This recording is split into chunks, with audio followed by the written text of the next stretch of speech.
اعوذ باللہ السمیع العلیم من الشیطان الرجیم بسم اللہ الرحمن الرحیم رب اشرح لی صدری ویسر لی امری واحلل عقدۃ من لسانی ویفقہوا قولی رب یسر ولا تؤثر وتمم بالخیر وبک نستعین رب زدنی علما۔ السلام علیکم ورحمۃ اللہ وبرکاتہ۔ الحمدللہ ہم سورہ آل عمران کا ترجمہ و تفسیر کر رہے ہیں۔ 144 آیات کا ترجمہ و تفسیر الحمدللہ ہم کر چکے ہیں۔ آج کا سبق آیت نمبر 145 سے دیکھیے۔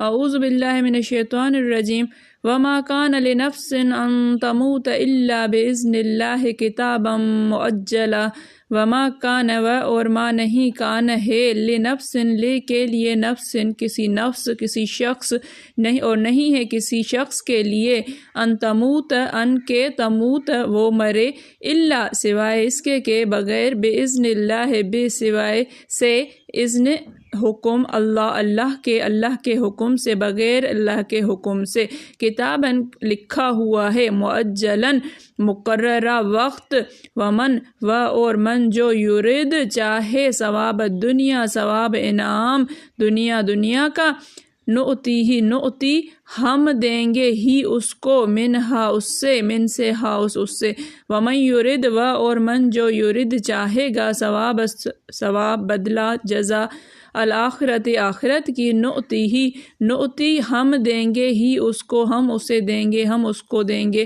منہا اس سے وسنجزی اور ان قریب جلدی نجزی ہم جزا دیں گے الشاکرین شکر کرنے والوں کو۔ وما کان لنفس ان تموت الا باذن اللہ اور نہیں ہے کسی نفس کے لیے کہ وہ مرے بغیر اللہ کے حکم کے کتاب مؤجلہ لکھا ہوا ہے وقت مقررہ وقت ومن یرید ثواب الدنیا اور جو کوئی چاہے دنیا کا انعام نؤتہی منہا ہم اسے دیں گے اس سے ومن یرید ثواب الآخرت نؤتہی منہا اور جو کوئی چاہے آخرت کا بدلہ ہم اسے اس سے دیں گے وسنجزی الشاکرین اور ان قریب ہم شکر کرنے والوں کو جزا دیں گے۔ اور کسی شخص میں طاقت نہیں کہ اللہ کے حکم کے بغیر مر جائے، اس نے موت کا وقت مقرر کر کے لکھ رکھا ہے، اور جو شخص دنیا میں اپنے اعمال کا بدلہ چاہے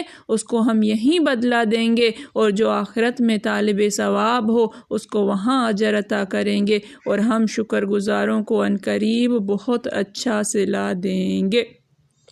دیکھیے کہ ذکر چل رہا تھا غزوہ احد کا۔ غزوہ احد میں نبی کریم صلی اللہ علیہ وآلہ وسلم کی وفات کی افواہ پھیل گئی، جس سے مسلمان تتر بتر ہو گئے، پھیل گئے، لڑائی کرنا چھوڑ دی، بزدلی دکھانے لگے۔ اس پر اللہ تعالیٰ نے آیت نازل فرمائی کہ محمد سوائے ایک رسول کے نہیں، وما کان لمحمد الا رسول۔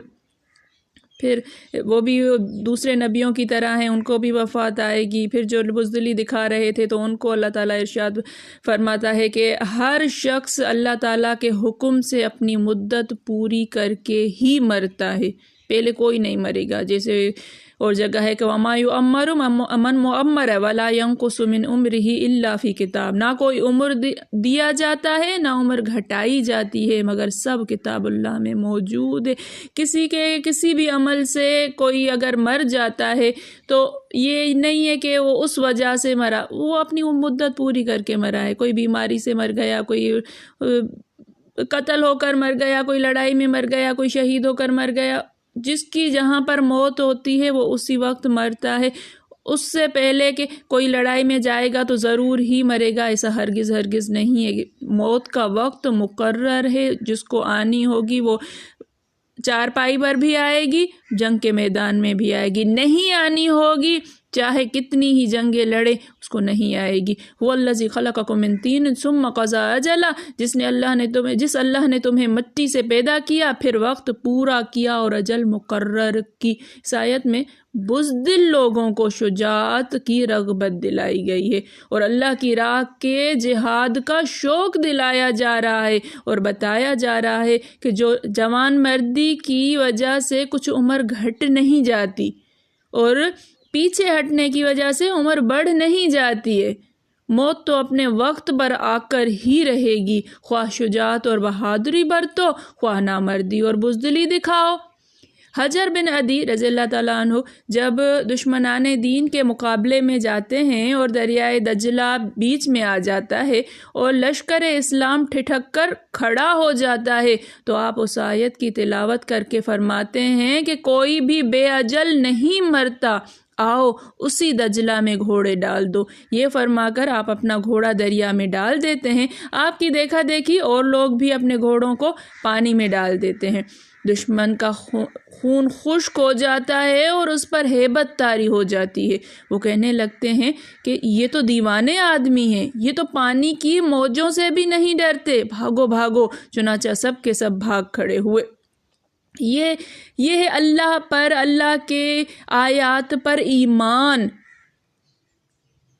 دیکھیے موت ایسے ہی نہیں آ جاتی، موت کا وقت مقرر ہوتا ہے۔ کسی وما کان لنفس ان تموت الا باذن اللہ، اللہ کا حکم آئے گا جو اللہ تعالیٰ نے لکھا ہوا ہے، جس وقت جس جگہ وہاں پر انسان کو موت آئے گی۔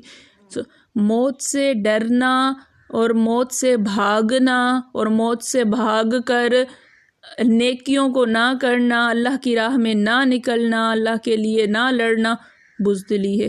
موت تو چارپائی پر بھی آ جاتی ہے۔ اللہ تعالیٰ توفیق عطا فرمائے سمجھنے کی، اللہ تعالیٰ عمل کرنے کی توفیق عطا فرمائے، اللہ تعالیٰ نیکیوں میں ہماری ہمت افزائی فرمائے، توفیق عطا فرمائے، طاقت عطا فرمائے اتنی کہ ہم اللہ کی راہ میں قلم سے، زبان سے، بیان سے، اگر جسمانی نہیں کر سکتے ہیں تو زبانی تو وہ جہاد کر سکتے ہیں۔ اللہ تعالیٰ توفیق عطا فرمائے، اللہ تعالیٰ ہمیں چن لے اللہ کی راہ میں نکلنے کے لیے، اللہ تعالیٰ ہمیں چن لے، اللہ تعالیٰ کے اپنے دین کی خدمت کے لیے ہمیں چن لے، اللہ تعالیٰ قرآن کی خدمت کے لیے ہمیں چن لے، قرآن کا نور ہمارے سینوں میں پیوست ہو جائے، اس نور سے ہم دیکھیں، ہم چلیں، ہم سنیں، ہم آگے بڑھیں، ہمارا لین دین، ہمارا بولنا، ہمارے تمام معاملات قرآن کی روشنی میں ہو، اللہ تعالیٰ کی نور سے